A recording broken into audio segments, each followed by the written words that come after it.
Reka twongere tubasuhuze kandi tubifuriza igitondo cyiza kuri ino tariki ya 2/5/2022, mu ntangiriro z'uku kwezi rero twongere tubifurize kandi no kuzageramo ibyiza byinshi, no kugira kandi ubwo izo ntangiriro z'ukwezi nziza aho muherereye hose, nk'abagize OTC Group ndetse n'abandi bayikurikirana hirya no hino. Turabizi ko muba muri benshi kandi amakuru tubaha agera hirya kure cyane, ndetse tugenda tubimenya iyo ari muri feedback mugenda muduha mutubwira uko amakuru atangwa yagiye abubaka abafasha kandi abafasha kumenya byinshi no gushyira ku murongo kuri bimwe muri byinshi biba byaragiye bitangwa muri update zitandukanye. Rero iki gitondo twifuje nanone kugaruka tuvuga ku ngingo ebyiri. Ingingo ya mbere ni ukuvuga ku makuru ya update abantu benshi bagiye babona mu minsi 2-3 ishize, ariko nanone ntibagira ubusobanuro babona, ntibabisobanurirwa cyane, ndetse bamwe bakumva ni ibintu buri wese agomba guhita akora, aho ndetse bamwe babashaga kubikora bakaba banagira ibyo batakaza cyangwa bangiza bitewe n'uburyo bashobora no kubikora nabi. Ariko nanone reka twizere ko nta wagiziremo ikibazo cyatumye wenda yatakaza iyo konti, kandi noneho aho tugereye aha twongere tubwire abakibibona gutyo impamvu zabyo n'uburyo bakwiye kubyitondera, cyangwa se ababikora nabo uburyo bakwiye kubikora. Icya kabiri kindi turavuga kuri ano makuru agendanye na mining rate nshyashya yatangiranye n'itariki ya 2. Murabizi ko twe hano muri Afurika iyo bavuze itariki ya mbere ubwo iba effect neza iyo twe twageze ku munsi wa 2 bitewe n'amasaha ya Amerika na Afurika. Kenshi rero ubwo murumva ubu ngubu muri Amerika ho baba bakiri ku ya mbere, twe mu gihe twageze ku ya 2. Ikindi cyo ni uko mining rate iba iri buhinduke muri cya gihe umuntu agiye kumayininga bushya, niko biba biteganyijwe. Mining rate nshyashya yawe nibwo ugenda uza kuyimenya. Amakuru yo turaje tuyasesengura ari yose, kandi tuvuga ayasohotse no muri iyi weekend ishize tuvuyemo, byose ni mu busesenguzi tugiye kuba turi kumwe hamwe na OTC Group. Twihuse cyane rero reka tuvuge kuri ya profile. Ubundi profile murabizi ko ababisanzwe bagira n'ubundi bintu by'amakonte bitandukanye mu bintu byinshi. Profile niyo haba habitse ya myirondoro yawe yose, imyirondoro igize umuntu, ariyo amazina, ariyo email, ariyo password, ariyo biriya byose biba birimo n'ubundi bisanzwe biba bikoreshwa no mu zindi system zitandukanye zisaba ibyo bita profile. Ubwo rero muri Pi Network naho dufite iyi profile yacu, ariko yo bakaba barongeye kutugaragarizamo uburyo uwaba afite nk'ibibazo bitandukanye ashobora no gukurikirana uburyo email yakoresheje niba ikiri update cyangwa se password ikiri update. Ibyo rero ubundi babiteganyije ku muntu wenda ushobora kubihindura yumva ari ngombwa, ariko si ngombwa nanone ku bantu bose. Ni nayo mpamvu bamwe iyo utigeze ubihindura usanga ejo bundi uzajya usanga nanone byiyapudetinze, konti yawe yasubiye uko yari isanzwe. Bamwe rero bagiye bagira imbogamizi zo kubimenya, ariko mu buryo busobanutse neza twababwira ko nutabikora hariya ntugire ikibazo rwose. Niba password yawe ukibuka neza, email wakoresheje ukaba ukibuka ko ari iyawe, nta mpamvu yo kugira ikibazo. Gusa icyazana bakazanadufasha no kuri phone number bagashyiraho update, kuko hari abantu benshi bagize ibibazo bya phone number, n'ubu bagipendinga bategereje ko wenda nibatanga phone number. Twarabibabwiye ko ayo mahirwe nayo ashobora kuzaza. Turabifuriza ayo mahirwe, kuko hari abantu bashyizemo nimero za telefone ugasanga nk'umubare wanyu umuhera yawisha. Ubwo kugeza uyu munsi abo ngabo bafite account zitari verified kuri phone number. Gusa icyiza cy'iyi projet ni uko bagiye bashyiramo ama option menshi. Iyo wakoze email verification ugakora biriya byose, konti bavuga ko nayo iba iri verified iyo ibyo wabikoze. ku buryo phone number rero utarayikora ibindi bikoze na konti yawe nta kibazo ntago yazimira. Gusa reka turebe ko phone number nyine ayo mahirwe bazayabaha bene abo bafite icyo kibazo, nk'uko email ya password, ibyo nabyo yari amahirwe bari baduhaye yo kubikora. Ikindi ni uko abenshi ngira ngo ni abataririwe babikora kuko basanzwe babyibuka neza. Icyo gihe rero niba utarabikoze konti yawe nta kabuza uzajya kwisanga usanga yasubiye ku murongo nk'uko bisanzwe. Ibi baba babishyizemo kugira ngo umuntu wese akoresha amahitamo yiwe neza. Ubwo aya makuru ku bigendanye n'iyi profile ibirimo n'ibyo twendaga kuba twavuga, ndetse tubaha izo update kuri bamwe bafite n'ibibazo bya phone number, pardon, bya phone number verification. Ibyo nabyo turatekereza ko mu gihe kiri imbere bizakunda rwose nta shiti, nk'uko n'izi update zindi zagiye ziza kugira ngo abantu babikoreho neza. Nawe rero tugarutse kuri mining rate yacu, icya mbere murabizi ko white paper y'iyi projet igenda igaragaza urugendo. Ngira ngo nimuza kubona muri home screen murabona ko batugaruye kuri ya image y'urugendo rwa PI uko igenda ya adjustinga muri periode. Bagenda bagaragaza nyine urugendo irimo, uko yagiye izamuka, uko izagenda imanuka. Murabona turya tuntu tuba tumeze nk'ama escalier, nibwo buryo nyine ba adjustinga uko PI izagenda igera ku musozo w'ibyo yateganyije, ariko byarahereye hejuru bimanuka ku ma escalier, bimanuka ku ma escalier, bimanuka ku ma escalier, kuzageza igihe wa muntu wese uri muri PI avuga ati wow, PI mfite uyu munsi zamaze kuba indashyikirwa. Kubera ko icyo tubibutsa ni uko PI bigeze mu gihe cyitwa agaciro, izo ufite zose zizaba ari umutungo mwiza kandi noneho wakoreye. Kabone n'ubwo uyu munsi abantu benshi nyine bacitse intege, hari n'abambwira ati se rwose Olivier ubibona gute, abantu ntibatinze, batubwiye uku kwezi, batubwira kuriya, ariko hariho nabwiye ni buriya uyu mushinga icya mbere ni umushinga ugamije kuzakora ibintu binini kandi birambye by'igihe kirekire. Ntigewe na prefera nahitamo ko aho kugira ngo uze ari umushinga ukora ibintu huti bipfe vuba mu mezi abiri, bipfe mu mwaka umwe, kandi ari umushinga uteganya kubaka ikintu kizagira umumaro ku buzima bwawe bwose usigaje ku isi, wahitamo iki? Aba bo ntitubarusha inyungu bakeneye muri uyu mushinga, nta nubwo tubarusha kumenya ibyo bakwiye gukora ku gihe, kuko ni abazungu kandi abazungu nibo biyeneriva bwa mbere, nibo barambirwa vuba. So bivuze ngo rero ntago nabo banze kuba uyu mushinga wagera ku ntego zawo vuba. Igikuru ni uko tubona hari progress, ibyo bakoze, ibyo bari gukora tugenda tubona aho biva n'aho bigeze. Bivuga ngo icyizere kinini rero kuri bamwe muba mwacitse intege kiracyahari, nta byacitse yigeze iba, ahubwo ibyacitse iri ku muntu utamayininga. Ni ukuvuga ngo ni iki cyakubujije ku mayininga?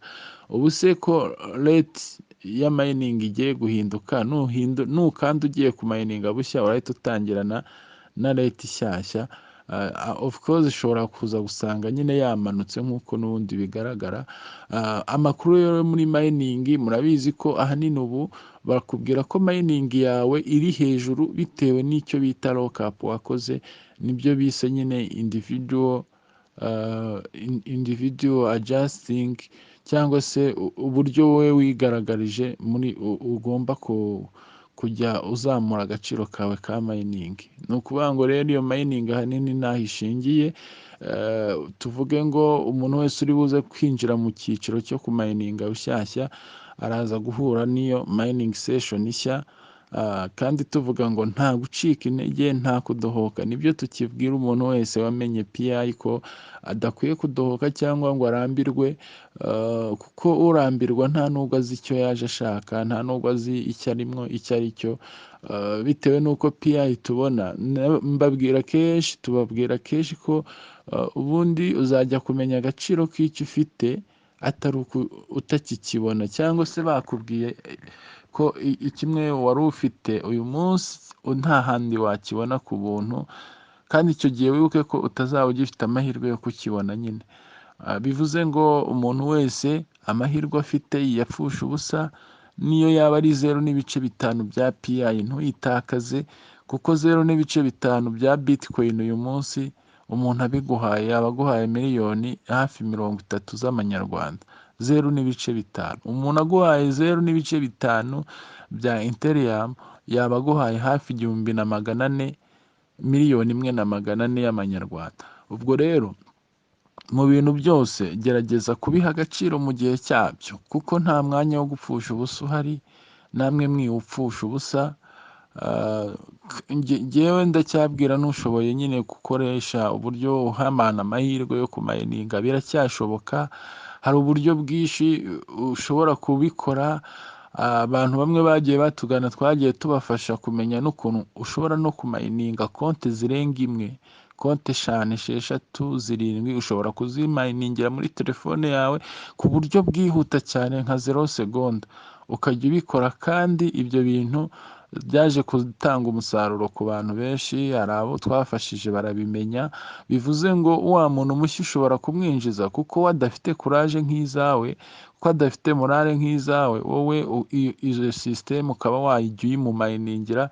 Byaba ngombwa nyine, kuko ntabwo ugomba gukorera ubusa, ukamubwira uti reka nzayikumayiningire, nivamo ikintu tuzakigabane. Byose birashoboka, kuko icyo gihe waba uzamuye levo yawe, kandi n'umuntu mushya utari ufite ayo mahirwe ukaba umuhaye amahirwe yo kuzagira akantu abona kuri bya bintu umuhayeho amakuru.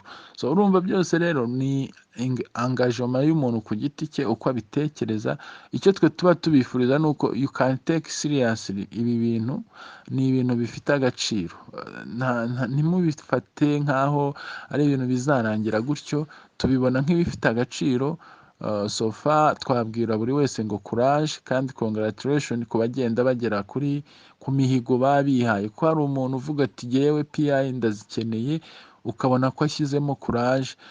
Twibutsa n'abashyashya ko ubundi igituma wishimira kugira konti nshyashya ni uburyo ugenda udasiba kumayininga, udakererwa, ugendera ku gihe. Ibyo iyo ubikoze gutyo rero, reka mfate urugero ruto ruvuga ngo, murabona iyo umukozi umwe wo mu rugo arera nk'umwana w'uruhinja, iwabo bahaye ibintu byose. Kera bavuga ngo umwana urya sererake, umwana urya ibintu byose byiza bimufasha kubyibuha, kuzamuka neza. Ujya kubona ukabona umwana arashimishije, yakuze neza vuba. Na PI yawe iyo umayininga neza ku isaha, kudasiba buri munsi, ujya kubona ukabona konti irabyibushye, imeze neza. Rero nawe gerageza ushyiremo imbaraga kuri konti yawe. Niba umayininga usiba ukibagirwa, ukavuga ngo nari kumayininga uyu munsi byanciyeho. Ubundi twabwiye benshi kuva kera ko iyo wasetinze sisiteme ya reveyi mu kumayininga kwawe ukabiha agaciro, bigufasha gukora time management mu buryo bwo kongera PI zawe. Ikindi ni uko nyine hari ibyo byo kongeraho sisiteme ya security cycle, hari ukongera ukimvita abantu.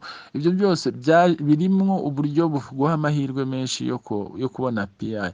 Rero reka dusoreze hano ikiganiro nakagaruka. Gusa twababwiraga ko nyine ibi bigendanye na update, ubishoboye arabikora, utabishoboye abyihorere. Ndetse aho kugira ngo wiyangirize mu byinshi utazi, hariya niba wibuka password yawe na email ubyihorere, bizijyana ku murongo. Icyo cyo tukibamazeho impungenge. Icya kabiri ni uko nyine mining session yawe niyo iri bukwereke PI wongeye kujya uhabwa. Twizera ko rero izo ubona zose ntabwo uzisubiza inyuma, ahubwo ni ugukomerezaho. Ni kaza mwendo paka tufike pale. Rero tubifurije ibyiza. Ni OTC Group. Amakuru yo menshi ni ubusesenguzi tuba tubuzana, ni agahoraho, kandi turabakunda. Imana ibarinde mwese, kandi mukomeza no kugira nyine izo ntangiriro nziza z'ukwezi kwa gatanu. Ciao ciao, musigane n'Imana.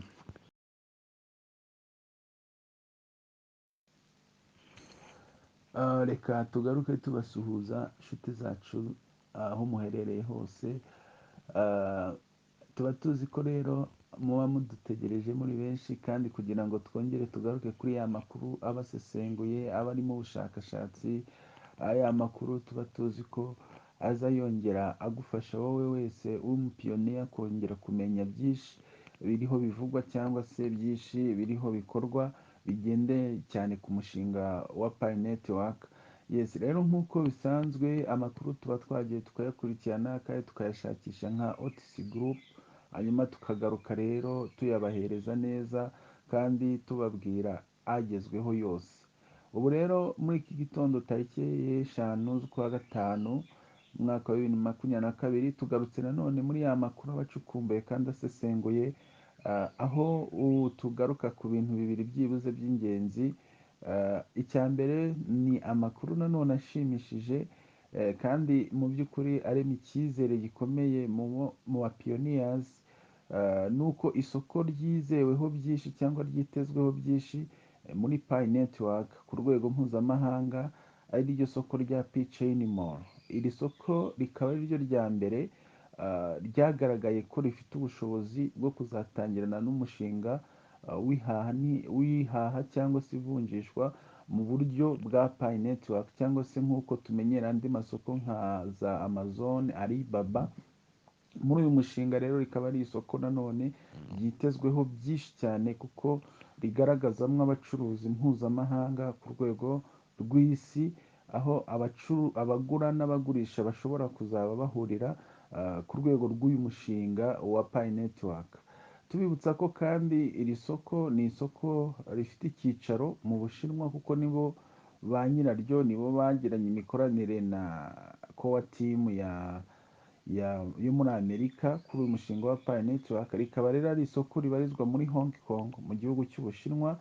Iri rero amakuru meza ahari ni uko tubona ryamaze gushyira hanze umukandida ryatoye, akaba ari nawe muntu uzaba ari operation manager, cyangwa se umuntu ushinzwe ibikorwa bigendanye no kugura muri iki kigo cya P-Chain Mall, ndetse rero rikaba ryanamugeneye certificate nk'uko bigaragara. Ubwo rero uyu akaba ari we uzaba ashobora kuba nawe yaba yitezweho byinshi mu mikoranire.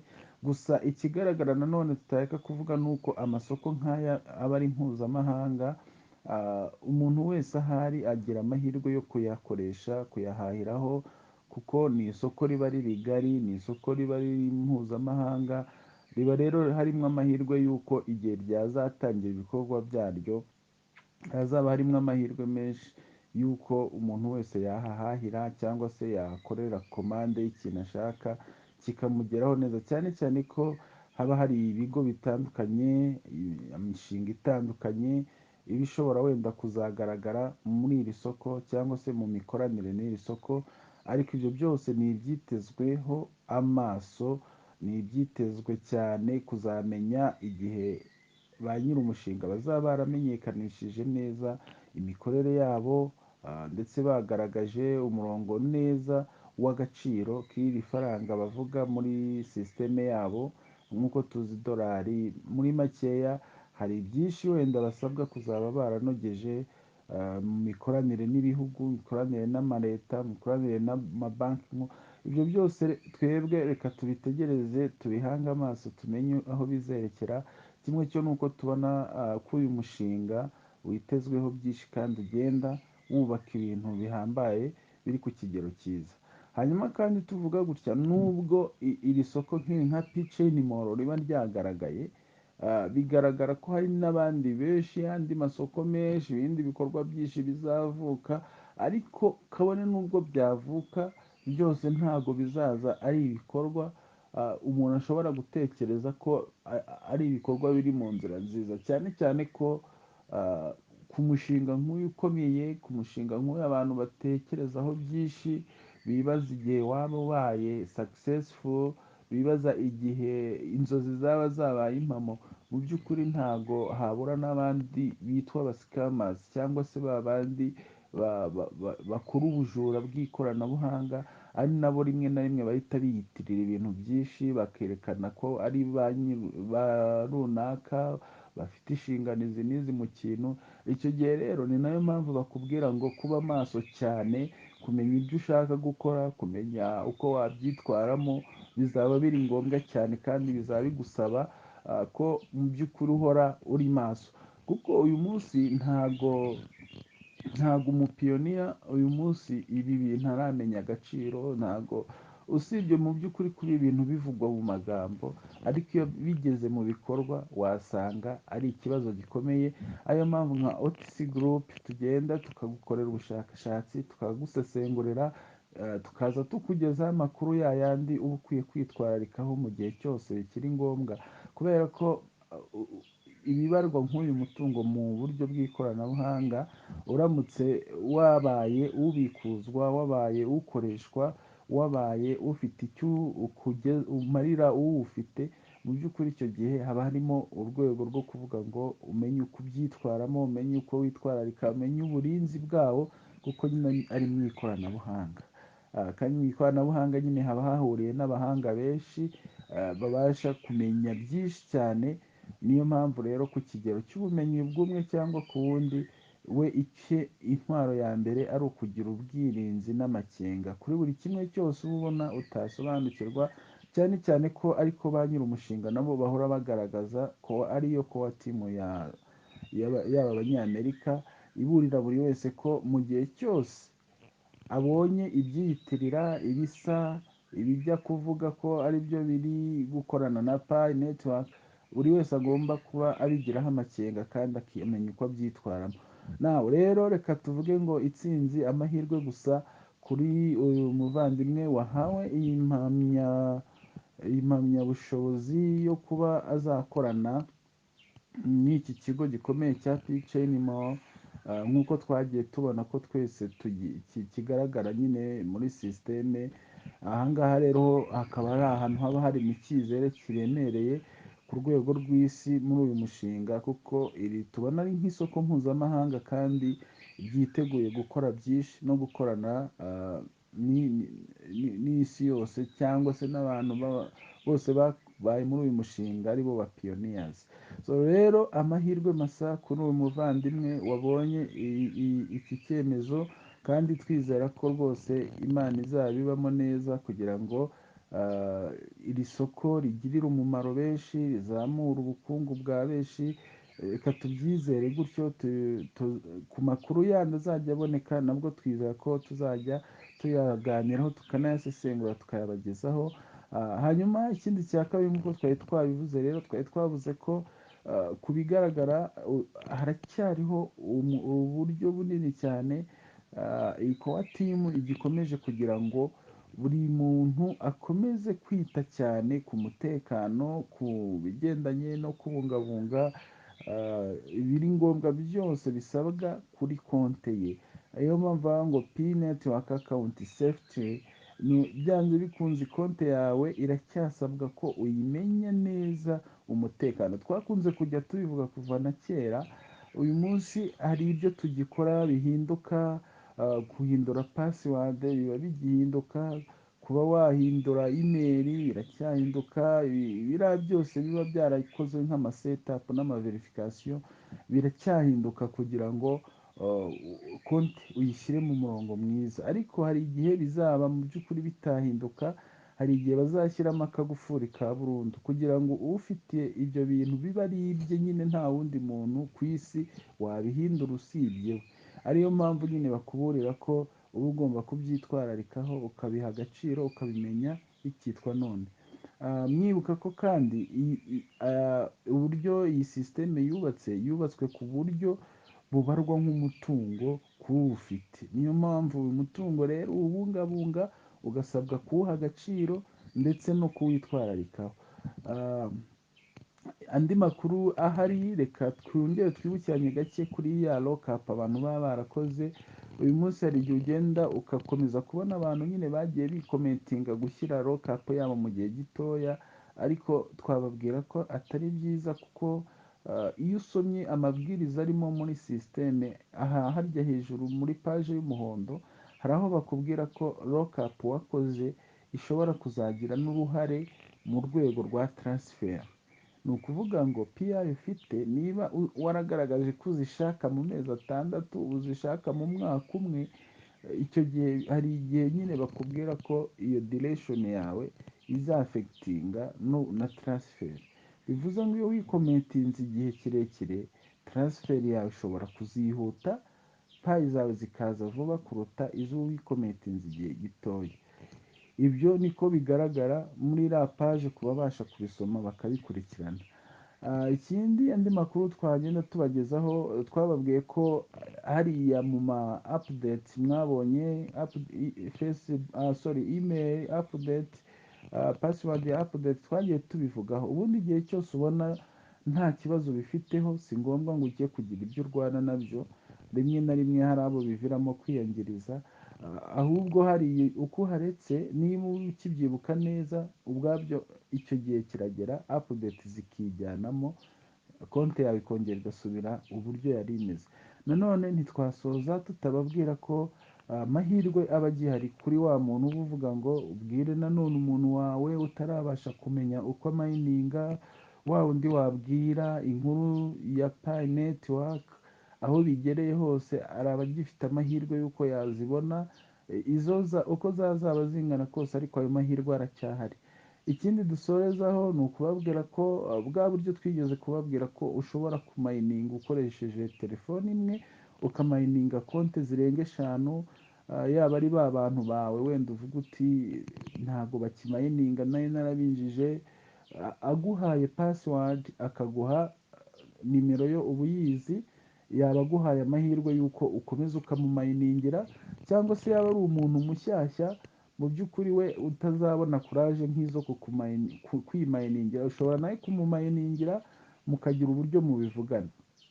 Ibyo rero dufite uburyo tubitreningamo ababyifuza, kuko hari uburyo butuma na konte 10, 20 uzimayininga mu minota itarenga 5, 6 ukabura birangije, kubera ko ikoranabuhanga ryaragutse, ni rinini, kandi online training center tuba duhari kugira ngo nyine ibintu by'ubwenge byinshi buhari tubibafashe kubibahugura, cyane cyane nyine ko ibigendanye na tekinike tuba duhari kugira ngo tubafashe, kandi izo support zose zirahari. Aho waba uri hose ukeneye OTC Group uba watubona kugira ngo tugufashe iyo training.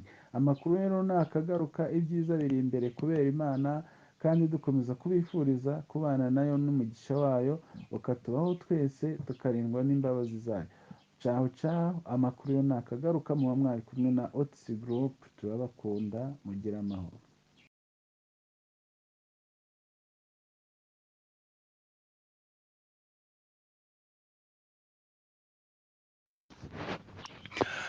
Reka twongere tubasuhuze inshuti zacu aho muherereye hose, aho mwaba muri, kongera kubifuriza igitondo cyiza ndetse n'uwa gatandatu mwiza, kuri iyi tariki ya 6 z'ukwezi kwa 5, aho tuba tugarutse twongera dusesengura tuganira ku makuru menshi aba yasohotse ahari, cyane cyane amakuru aba yibanda nyine kuri uyu mushinga wacu wa Pi Network, nk'uko abantu benshi bawuzi kandi bawukurikirana amakuru ku munsi ku wundi, ari ya makuru rero aba yasohotse, cyane cyane ya makuru natwe tugenda tugacukumbura tukaza tuyasesengura, hanyuma tukayabazanira ku gihe, kandi aho tuzi ko benshi bagiye bakurikirana aya makuru akabafasha, akagenda bamurikira mu buryo bwo kumenya byinshi no gusobanukirwa byinshi kuri uyu mushinga, kandi ibyo tukaba tubizeza ko nyine ari intego twiyemeje kuva mu itangiriro, kandi tukabangura urugendo tuzakomeza turugendane, hahandi tuzavuga ngo twese tugeze aho twashakaga twifuzaga, kandi dushimira buri umwe wese nawe ugenda twereka uruhare rwo kutubwira ko ayo makuru amugeraho kandi akamufasha. Ibyo natwe bikaba ari bimwe nka OTC Group bigenda bidufasha tukagira imbaraga zo kugenda nyine tukarushaho kubategura ya makuru meza bacukumbuye, kandi tukaza tuyasesengura. Kuri tariki ya 6 z'ukwa 5, reka nanone tugaruke twongera kuvuga ku byasohowe uyu munsi na Dr Nicholas, aho yongeye kugaragaza cyane uruhare rw'aho bageze mu kugira ngo bihutishe ibikorwa bigendanye na KYC. ubwiwe rero kuri iyi tariki ya gatandatu yitangarije ko hari byinshi bimaze gukorwa ndetse ibyakozwe ni ibigendanye n'uburyo wenda buri tekinike, aho bavuga ko ibiba bigendanye n'uburyo imaje ikoreshwa muri KYC cyangwa se ibyo bita algorithm byongerewe imbaraga kandi bikongererwa ubushobozi no mu buryo bugomba gutuma byihuta muri process bigendanye na KYC. Abantu benshi rero barabizi ko hari uburyo n'uwagiraga amahirwe yo kubona KYC mu minsi ishize bitapfaga kumworohera ko arenga wenda nka liveness, cyangwa se ugasanga hari obstacle zimwe na zimwe zitumye uta processing KYC yawe yagera hagati gahagarara. Ibyo rero byabaga ari imbogamizi cyane, usibye ko kandi twabaga tuvuga ko ikikenewe cyane ari uburyo butegurwa buzaza bugatuma habaho mass KYC, cyane cyane ko izi KYC zose ziba ziboneka uyu munsi ni za KYC ziba zisa nkaho zikiri muri test, kuko ubundi KYC yose izaba ije muri mass KYC izafasha buri umwe wese kubuyibona, kandi mu buryo butari bwa bundi bwirukanka cyane, ahubwo ari bwa buryo ubwo kwa applying utuje, noneho ukanakora KYC yawe ukazabasha no kuyitegereza. Ubwo rero Dr Nicolas mu byatangaje byinshi nyine yatangaje ko iki ngiki cyo bamaze kukikora neza, reka twizere impinduka ku bigendanye na KYC ku buryo wenda igomba kwihutishwa. Ikindi impamvu yagombaga kubyihutisha nuko murabizi ko ubundi bateguraga ko KYC muri uku kwezi kwa gatanu ndetse no kwa gatandatu ariho hagomba gukorwa KYC z'abantu benshi. So kubigaragara rero twavuga ngo hariho kwitegura cyane kwakira KYC, cyangwa se kuba KYC yamaze gukosorwa neza ku buryo abantu benshi bagomba gukoresha KYC izabikorwa. Ibyo rero akenshi bizaba bigendeye kuri wa muntu n'ubundi uba ufite bya bindi bya mbere yujuje, nk'uko byagiye bivugwa kenshi, nk'uko natwe twagiye tugerageza kubihugura abantu kugira ngo bamenye ibyo kwitaho no kubinoza neza, kugira ngo n'ubundi KYC zabo nibazikora zizaba ari nta makemwa, zizagere muri systeme igihe cyo kuzanariza basange ko nta kibazo. So ndumva bya bintu byose abantu bagiye bakora, wowe niba ukurikirana iyi voice note ya OTC Group ugerageza kuba wireba nko mu ndorerwamo ukibuka neza ibyo wakoze, niba uyu munsi byose biri ku murongo, kuko ibyo nabyo bishingirwaho muri cya gihe wakoze KYC, cya gihe bariho bakora analyse examina kugira ngo barebe basange nta kibazo na kimwe ufite kuri KYC. Aya rero ni amakuru meza dushimira kandi dukesha Dr Nicolas, nk'uko mubibona ko twayagaragaje ahangaha ayo yavuze kuri iyi tariki ya gatandatu.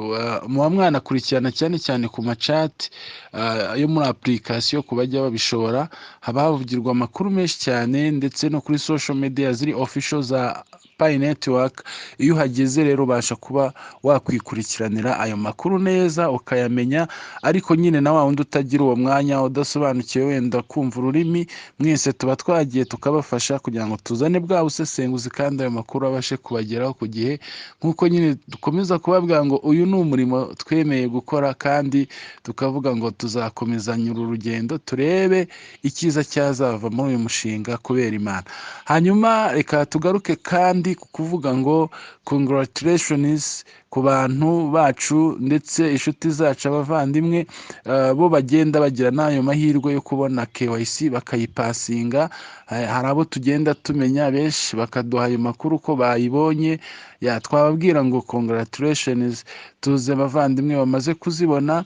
Ndetse icyo twiyemeje ni uko twatekereje ko tubafasha tukanabahuza. Ubu kugeza uyu munsi hari platform y'abantu babaye KYC ndetse byarengaho bakaba n'abavalidata.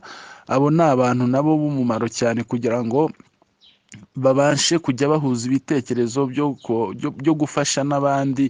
Murabizi ko ubundi wabaye validata aba afite inshingano yahawe icyo gihe, kuko iyo yabisabye iriya system ikabimuha, imuha n'inshingano zo kuvuga ngo azajya nyine anafasha abandi baprayinze kugira ngo muri cya gihe cya kwegizamina KYC abigiremo uruhare, ndetse kuko aribo baba bazi identity zo mu bihugu runaka cyangwa se uko ibyangombwa umuntu yujuje bikwiye kuba bimeze. Izo ni zimwe mu nshingano baba bafite. Rero ikindi dukundira uyu mushinga ni uko ni umushinga udasa nk'urobanura ku butoni, reka tubivuge gutyo, kubera ko ujya kureba ugasanga abantu babonye KYC ntabwo ari abantu binjiye kera, ntabwo ari abantu bafite PI nyinshi, nta na kimwe bashingiraho, gusa ni mashine nk'uko twabivuze kera. Mashini iraturuna, amahirwe uyagushijeho akaba ari uwo, kandi yayakoresha neza n'ubundi bikaba byamufasha, ndetse ukaba wanakwapurayinga nta kimenyane, nta ruswa, nta na kimwe kigenderwaho. Hano ni ibintu biri mu mucyo, sisiteme gusa n'ibikora. Hari abagiye bavuga ati se OTC Group mwe ntimurabona KYC, tukavuga ati ariko KYC twese tuzayibona, nta mpamvu ihari itera umuntu puresha yo kwirukanka.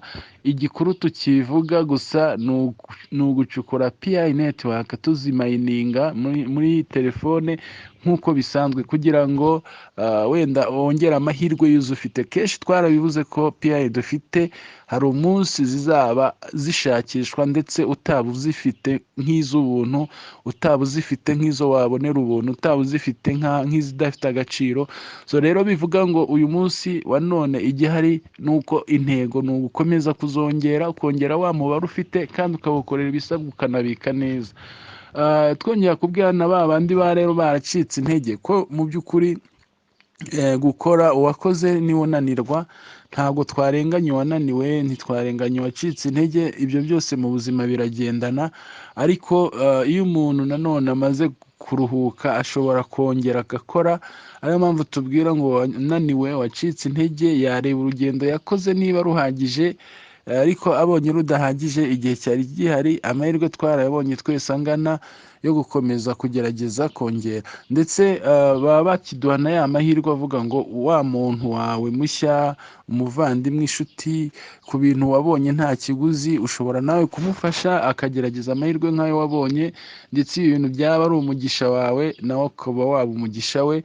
Tubabwira rero ngo amakuru yo nakagaruka, turacyabona ko ari menshi, ariko ikigaragara kandi tutasoza tutababwiye ni uko P Network yubakiwe umushinga ukomeye, kandi n'ubu ngubu biracyagaragara ugereranyije n'andi masisiteme yo muri sisiteme y'ikoranabuhanga, aho ubona ko PI ntago yateguriwe kuza ngo ibe speculated nk'andi ma cryptocurrencies cyangwa se ama digital currency tubona mu ikoranabuhanga, aho agira speculations nyinshi za dump and pump. Ibyo byose rero biragenda bikaza bigahereza imbaraga zidasanzwe P Network, aho tubona ko nitangira gukoreshwa mu buryo bwuzwi bwizewe nko mu masoko, izagenda ikagira intego. Rero aho muri hose turabakunda, turabashimira uburyo mukurikirana OTC Group nk'umufatanyabikorwa mwiza ubafasha